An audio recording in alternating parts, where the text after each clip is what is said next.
This episode is brought to you by Chevy Silverado. When it's time for you to ditch the blacktop and head off-road, do it in a truck that says no to nothing. The Chevy Silverado Trail Boss. Get the rugged capability of its Z71 suspension and 2-inch factory lift. Plus, impressive torque and towing capacity thanks to an available Duramax 3-liter turbo diesel engine. Where other trucks call it quits, you'll just be getting started. Visit Chevy.com to learn more.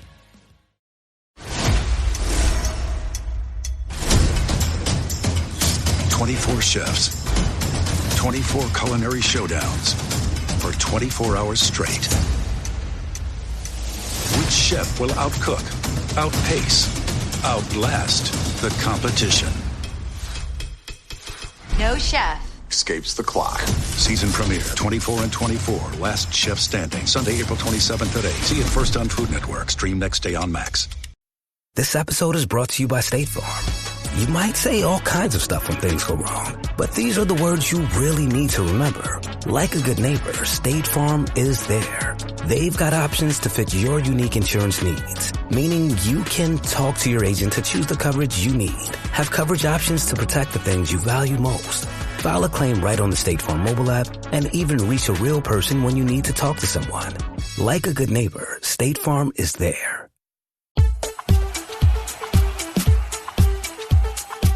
Hello and welcome to a very special 1865 Nottingham Forest podcast with me, your host, Rich Ferraro.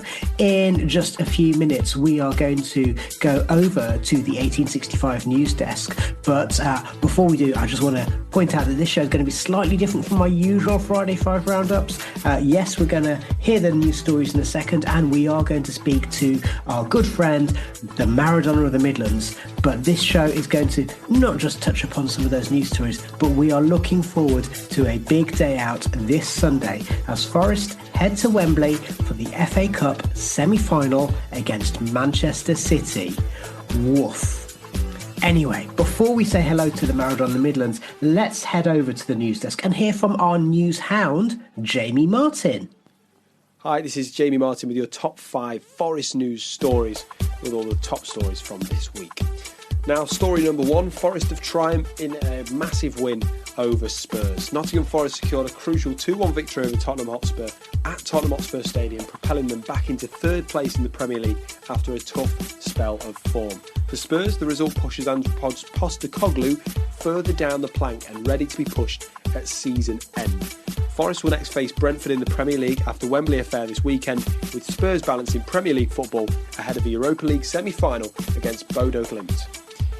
The second piece of news this week, the FA Cup semi-final preview, Nottingham Forest versus Manchester City. Now, I just mentioned there, Wembley on Sunday is the stage for the FA Cup semi-final, this time between Forest and Man City. An exciting game surely awaits, with Man City being perhaps the toughest opponent that Forest could possibly face out of the draw. But Forest's recent form, and also the last time they played Man City, getting a win gives them some good stead going into this game. An intense clash nonetheless, but Sunday will be an exciting opportunity for Forest to make some history for this club once again.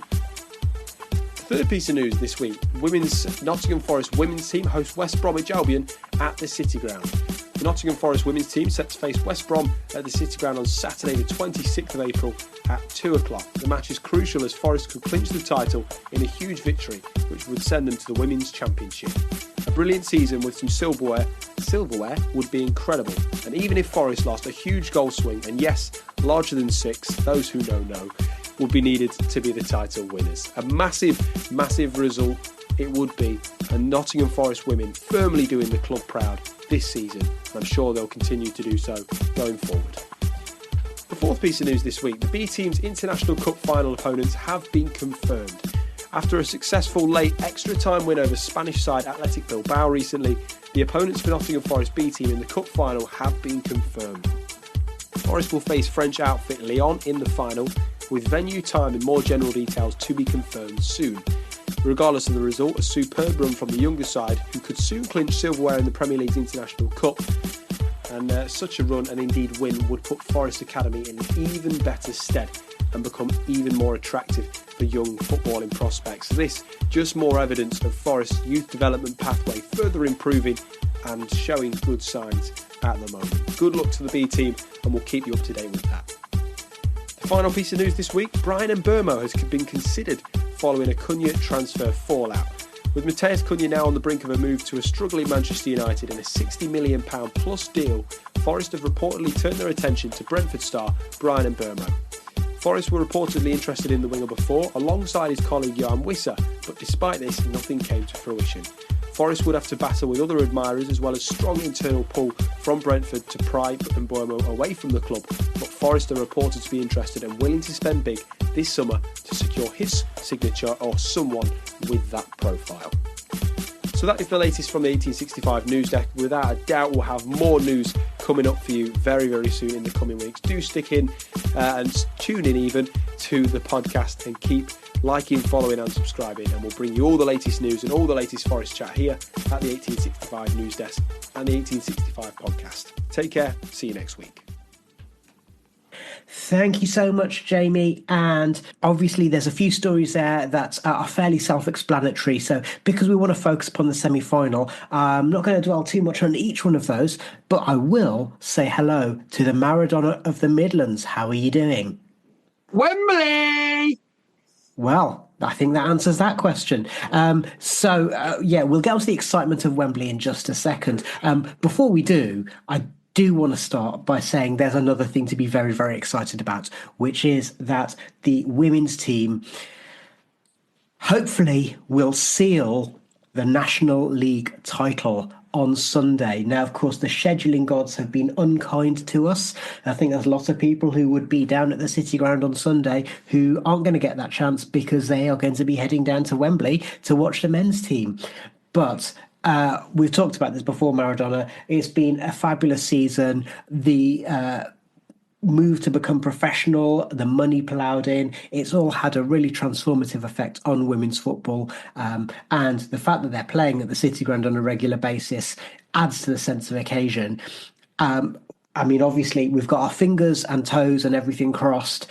It would be a fabulous, fabulous achievement for them to seal the title on Sunday, wouldn't it?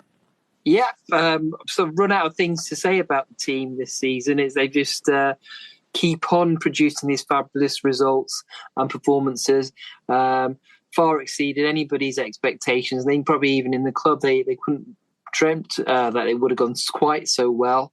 Let's get the job done on Sunday, and hopefully it's a double celebration.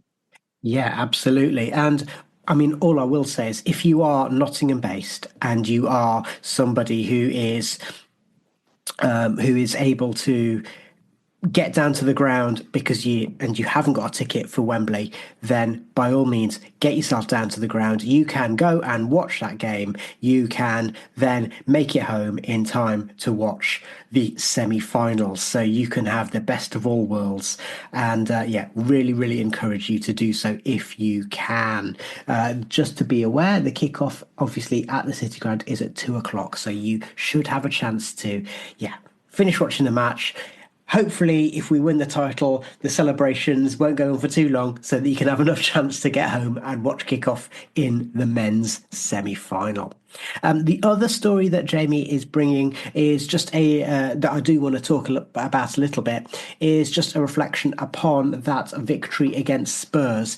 And firstly, Maradona, I don't know about you, but I was very much on the edge of my seat as I was watching that those last sort of 20 minutes or so. It felt a bit hairy, didn't it? It did. It certainly did. I was probably as nervous for that game as I have been at any point during the season. This was pretty quite early on in the game, even when we were sort of flying in the first 20 minutes and we were 2-0 up. So it's that thing when you have something and you're potentially going to lose it. It hurts a lot more. And especially when it was such a rotten team like Tottenham, you didn't want to throw it away. So the nerves really, really kicked in. And I know it's Nuno's master plan for us not to have the ball and to just, concede possession. But God, it makes it an uncomfortable watch sometimes. It's really, really would be nice if you could just pass it along the back line for a few minutes and kill a few minutes just to make it a bit more comfortable to watch as a watching fan. And I think everybody watching of a Forest persuasion thought once that Richarlison goal went in, well, we know what's going to happen here, don't we? We're going to throw it away. But no, they held on quite professionally in the end. I mean, obviously, all football fans have their own memories of being stung in the past. What I will say is that now that we've had a bit of time for the dust to settle, actually, after the Tottenham goal went in, they didn't really threaten our goal.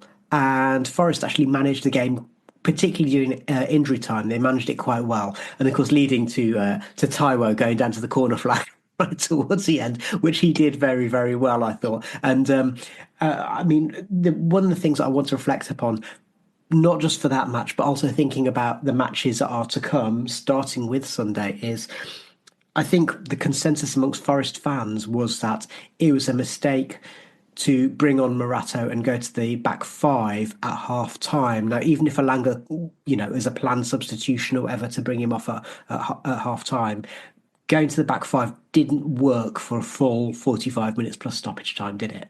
No, I mean, it worked just initially because it stopped the attacks down the wings from Tottenham from Tell and Odeber on the other side. Yeah. So they were looking dangerous. Yeah, they were looking dangerous at the end of the first half, putting in some quite dangerous looking crosses. So it did stop that, and we were. I mean, the first 20 minutes, I was quite comfortable in that second half. We were sort of playing pretty far up the field. We had some decent possession up front, and we're breaking up play from the Tottenham side quite comfortably. So initially, I think it worked quite well, but we just started to drop further and further back. And then I think when Danilo and Dominguez went off, we just weren't quite able to hold on to possession quite as well. Danilo's quite adept at sort of doing a little trick and getting around a Tottenham player and just laying it off. And after the substitution, we weren't quite as good at doing that. But yeah, I think it's not a comfortable watch to sit there and try and defend that lead for so long. Because also Tottenham were there for the taking. I think if we'd sort of gone at them, we probably could have got 3, 4, 5 goals that night. They were pretty poor in defence. And potentially, if it had been a home match, you wonder if maybe the tactics would have been slightly different. What with having 20, however many thousand home fans roaring them on, they might have been a little bit more daring, perhaps. Yeah, I think so. I think that's probably correct. But we won. We got the 3 points, and that's all that matters. So you can't really criticise too much. It wasn't a comfortable watch for that last quarter of an hour or so, but we got the job done. Yeah, and I would say that a conversation that we had on this podcast with Baz a little while ago now, but he was refuting the idea that Forest play with a low block. Naturally, I know that social media, people get a little bit excitable. It's not always the best barometer of reason, but there's a lot of fans, particularly actually I saw in the comments section on The Athletic saying, losing to a team like Forest is terrible. Like, well, you had 50 crosses and your efforts on goal were in single figures. Yes, we needed 2 good saves from Sells and that clearance from Toffolo, but for the amount of possession, the amount of chances you created, you didn't create enough of a threat. Anyway, not here to criticise Tottenham, but in this conversation with Baz, he was refuting the idea that Forest do usually play with a low block, and actually it's more of a mid-block, and players like Dominguez are really kind of crucial in that. Anderson as well, his ability to kind of grab the ball and then bring it forward a little bit when the wingers drop deep and the fullbacks actually push forward, that kind of thing. And yeah, they did end up in a low block for that last half an hour though, didn't they? And that's uncomfortable. Yeah, it did, and I think maybe a part of it was because Anderson was kicked halfway around the pitch by Pedro Porro, I think, and the other Tottenham defenders. He every time he was on the ball, he just got absolutely clattered. So his influence waned in the game as well. They really could easily have had a player sent off with just on the challenges on Anderson himself.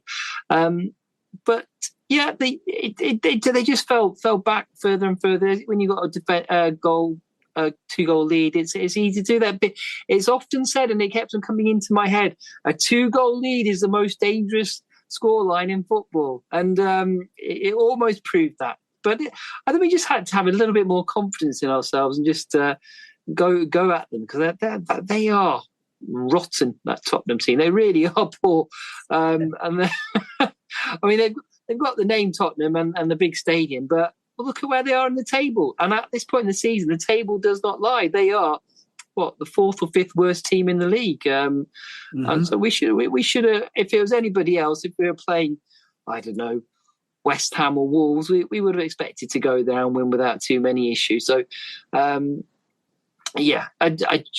wish we could have put them to the sword a bit more and just really, really punished them. Maybe a la Frank Clark's team back in the mid-90s, when we got and scored four goals down there and really, really rubbed their noses in it.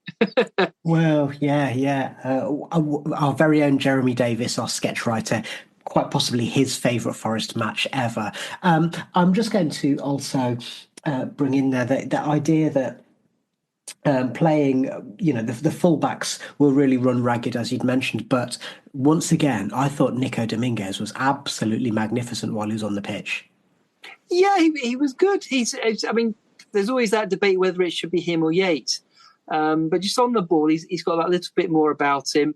And he's really sort of matured as a player over the time he's been at Forest. You can see him sort of growing in confidence. And he's become such a vital part of that team now. He creates a good balance with Morgan Gibbs-White and Anderson in there. It's a good combination of players in that sort of central midfield position. Yeah, and he plays with a real kind of maturity. Yates is all kind of in your face, etc., etc. Dominguez is a very kind of understated presence, but he plays with a really kind of quiet maturity, and that's something that I've been very, very impressed with. And as you say, I think the longer the season goes on, the better and better he looks. We will talk about Nico Dominguez a little bit later on. Just the final thing on the Tottenham match, a little curio, which is that it was pointed out I can't remember where I read it, it might have been The Athletic, that the Tottenham match was the anniversary of when Forest put out that tweet after the Everton game about VAR. And if ever there was a symbol of how far the club have come and the team have come in the space of a year, bearing in mind 7 of the same players were starting on Monday night, well, surely that's it. Yeah, you wouldn't have dreamt that it was possible a year ago that we'd be sitting in this position. We're looking forward to an FA Cup semi-final, sitting in 4th place in the league. You would have been absolutely crackers to even suggest that sort of thing. So it's been an unbelievable rise. It's been I can't think of another rise in sort of form from one season to another where it's changed quite so much and the players have been more or less the same. It's really, really rare, and it's a really great achievement for them to achieve this season. It's amazing. Yeah, I've always said a really strong manager will make a team better than the sum of its parts, and Stevie Cooper did that at Championship level with a cobbled together side of loanees, and now Nuno's doing it at Forest in the Premier League at the very top level. So just before we go into a little break, I just want to put this to you, Maradona. Bearing in mind how topsy-turvy the race for the Champions League places has become. We've lost that cushion. We dropped down to 6th. We're back up to 3rd. There's a lot more teams in contention. It's really going to go down to the wire. So would you prefer, that old question again, would you prefer Forest to win the FA Cup and maybe drop down to 6th place, or would you prefer them to finish in the Champions League places and lose on Sunday? Oh, Champions League, definitely. It would just have a transformative effect on the club. Just that extra influx of money would just maybe help us to keep the likes of Gibbs-White, Murillo for another season or two. And it would help us to attract a better standard of player, and it would keep those FFP monsters at bay as well. It would just transform the club, I think. It would really help propel us. And once you're in there, it's hard for other clubs to push you out of those positions because you've got such a big financial advantage you get against the other clubs.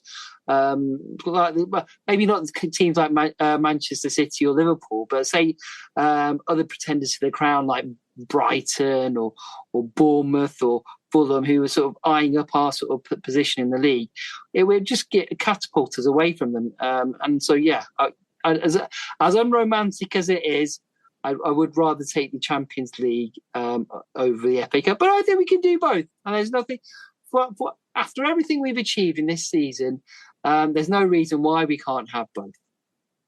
Dare to dream. We'll be back in just a second.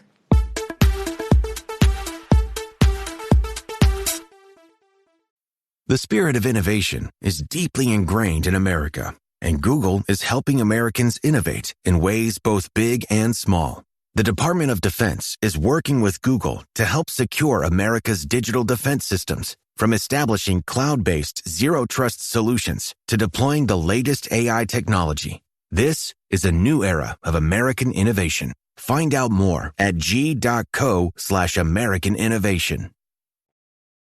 You're listening to 1865, the Nottingham Forest podcast. Welcome back to 1865, the Nottingham Forest podcast, a very special Friday 5 show. We're going to talk for a few minutes now about the game against Manchester City coming up on Sunday.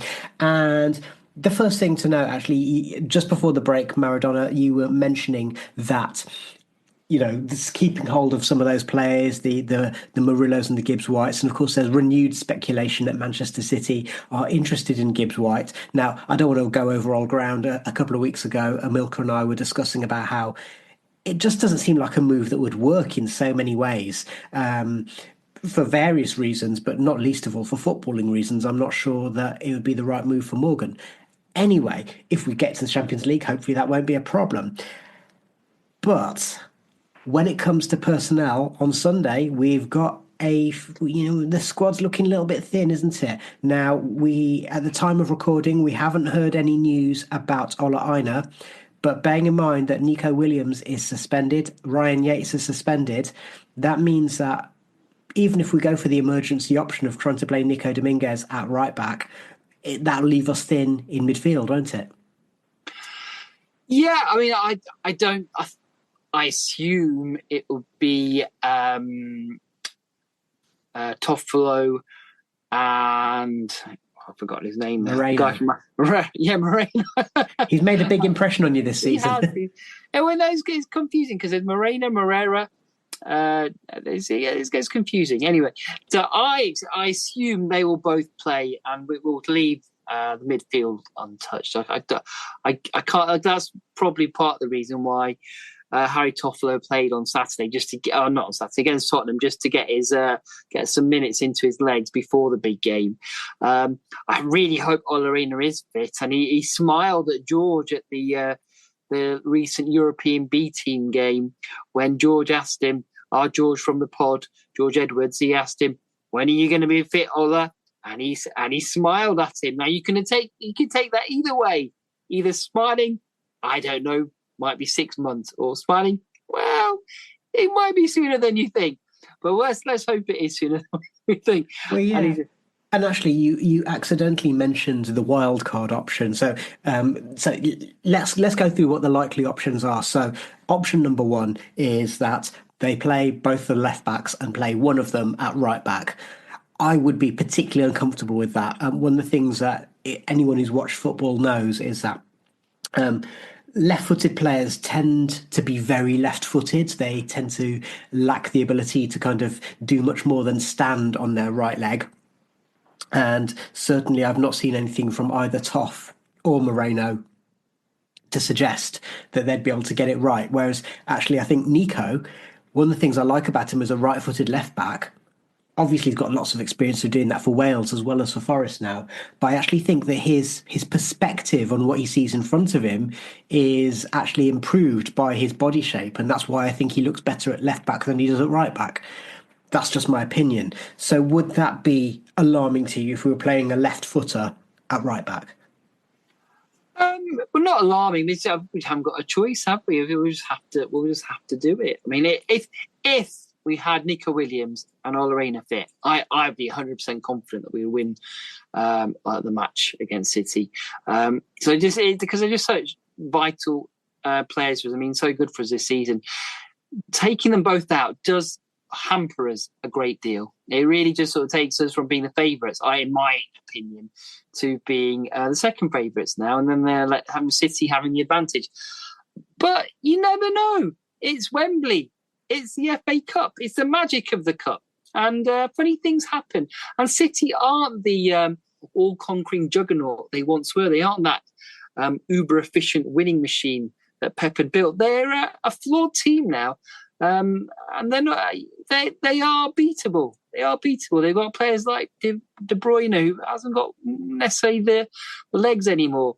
Bernardo Silva, not looking a bit leggy as well. So, and if you said to me that you're going to get the chance to play Man City without Haaland, I think, well, yeah, we've got a chance of winning. And so we've got to go into it with confidence. Whoever plays at fullbacks, we've got to believe that we can still beat them.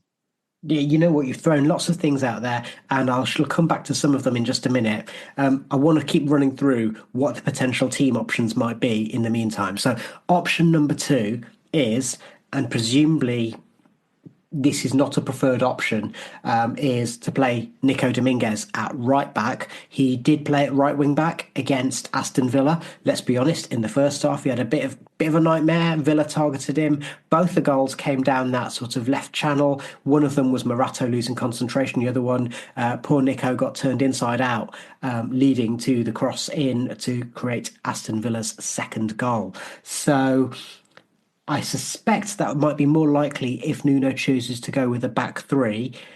But what would you think about Nico Dominguez playing on that right-hand side? I'd prefer him in midfield. Or what about option C, play the 3-man defence and have Callum Hudson-Odoi and Ante Elanga as attacking wing-backs and take the game totally to Man City? That would surprise Pep, wouldn't it, eh?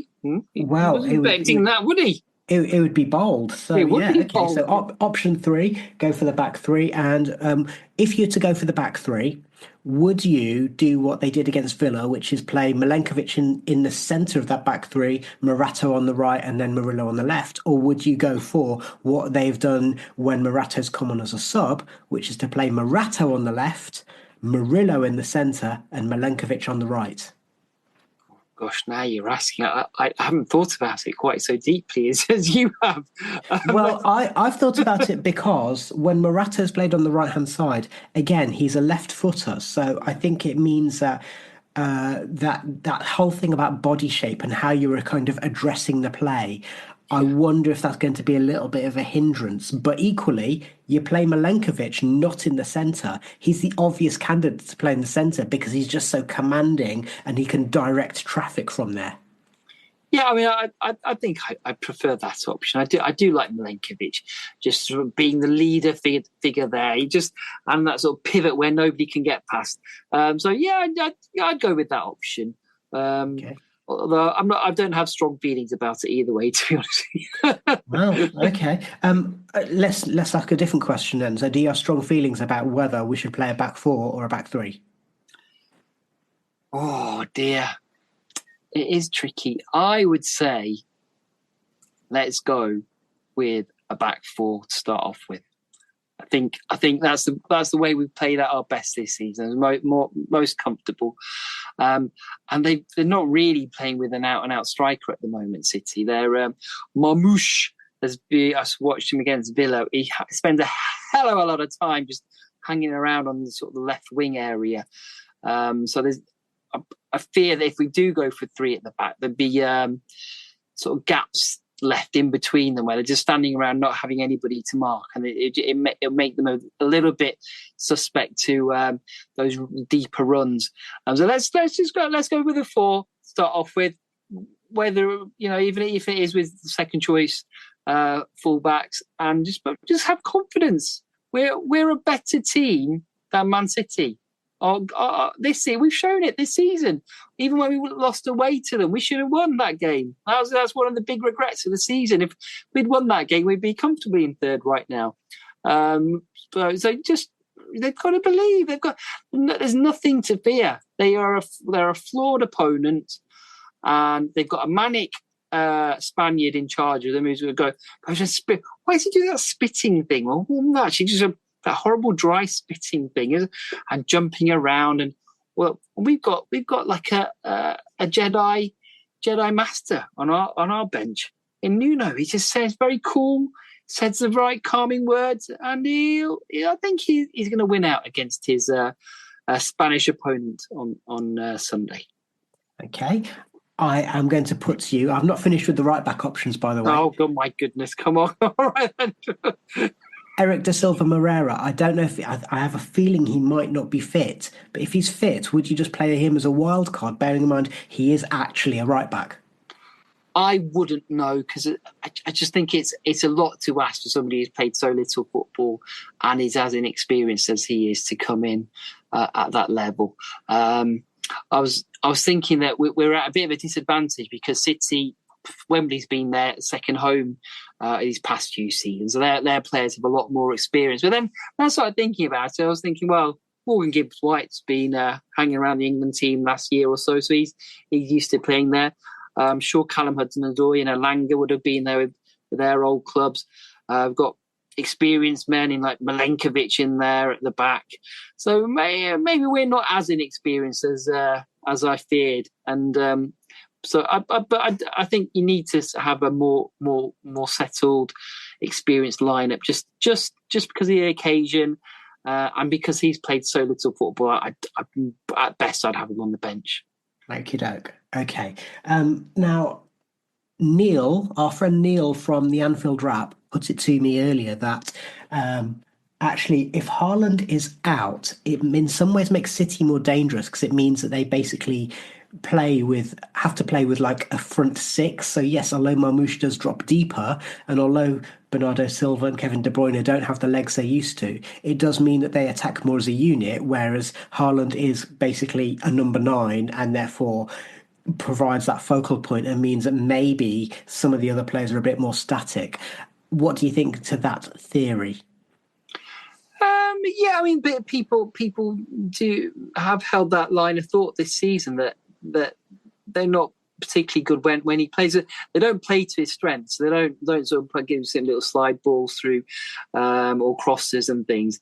So it hampers them. And when he's not playing, maybe it is better. They're more fluid lineup, and they have you've got to admit they have improved greatly since Marmoush came in. There's a bit of a cheat code they played in January there by spending all that money on him and bringing him in. So yeah, there is that argument, but Haaland is just like a goal scoring machine, isn't he? They just chuck it in the box and he can just score from anywhere, sort of an overhead kick, sort of roundhouse kicking it in, kung fu kicking it in, and from situations where a normal player wouldn't even consider having a shot, he can score goals. So I'm going to take it as a positive that he's not playing, and I hope Forest players do as well. He's still got a worse conversion rate than a certain Chris Wood, though. Well, yes, Chris Woods is a master finisher, isn't he? He showed it again against Tottenham on Monday night. Those two headers, they're not easy chances. You know, I was never particularly good with my head. But I wouldn't have scored those. So I mean, all credit. That's a pretty low bar, listener. Well, you know, I am the Maradona Of The Midlands after all. I was better with my hands. That's what Mrs. Maradona says. No, well, yeah, yes, and so yeah, no, I'm taking it as a positive. I think you've got to take it as a positive that he's not playing. Yeah, cool. So overall, I mean, you've said that you think the Forest are a better team. You've said that you think we can do well in the FA Cup as well as the Premier League. Does this mean that you're being positive and optimistic and predicting a Forest win on Sunday? Well, as I said, if Ola and Nico were playing, 100% I would have done. Now, I do have some slight doubts because at least one of them isn't going to be playing. But I'm going to say we're going to continue a pattern and take it to penalties and win it from there. So with that, I am going to say thank you very much to the Maradona Of The Midlands for your thoughts on the Manchester City semi-final coming up on Sunday. Thank you also to Jamie, our news hound at the 1865 News Desk. And thank you also, listener, for joining us once again. Now, there is a big match going on Sunday, so we will be certainly trying to bring you all the reaction. We'll be putting that together for you on Sunday and Monday, and we'll get it to you as soon as we can in your podcast feed. You can find all of our links for podcasts and social media at 1865.football. And in the meantime, have a safe journey, good luck to the Forest women, and come on, you Reds.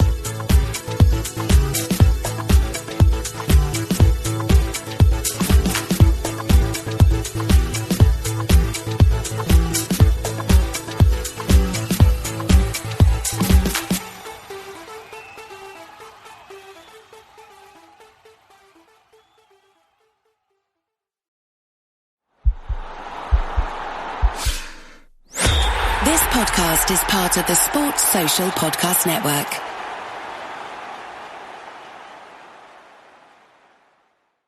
Breaking news, and this